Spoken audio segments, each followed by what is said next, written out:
magsasama na tayo ng tuluyan. Mika! Huliin mo yung babaeng yan! Kikidnapin yung anak ko! Karelasyon ko siya. Dali! Hindi siya mahahawakan.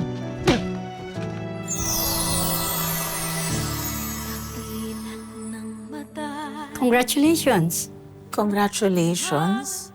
You're pregnant. Magiging tatay na ako? Wala talagang mabuting maidudulot yung babaeng yan sa buhay ng anak natin. Di ako ganong klaseng babae. Tama na yan. Hindi ako makakapayag na masira ang buhay ng bata sa kamay ni Lilian. Apo natin yun. May dala kami mga gamit ng baby. Kaya nakakaayos-ayos ka na ngayon. Oh, may mga pakulot ka na. Ang fresh na. Medyo.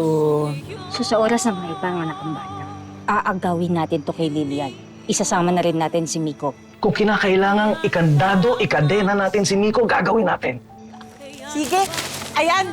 Kasi baho ng ugali mo. Mabaho ha? Ganun! Tama na yan! Marami kaming mga pangarap para sa kanya. Tama sila.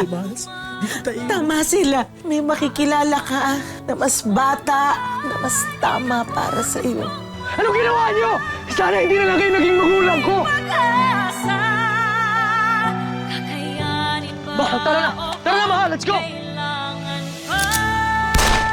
Miko!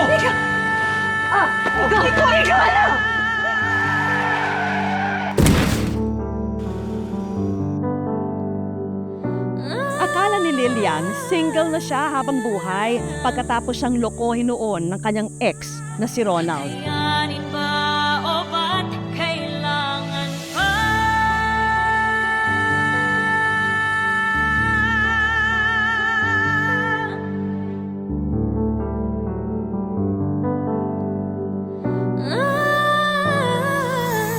Abangan sa Wish Ko Lang ngayong Sabado, 4 p.m.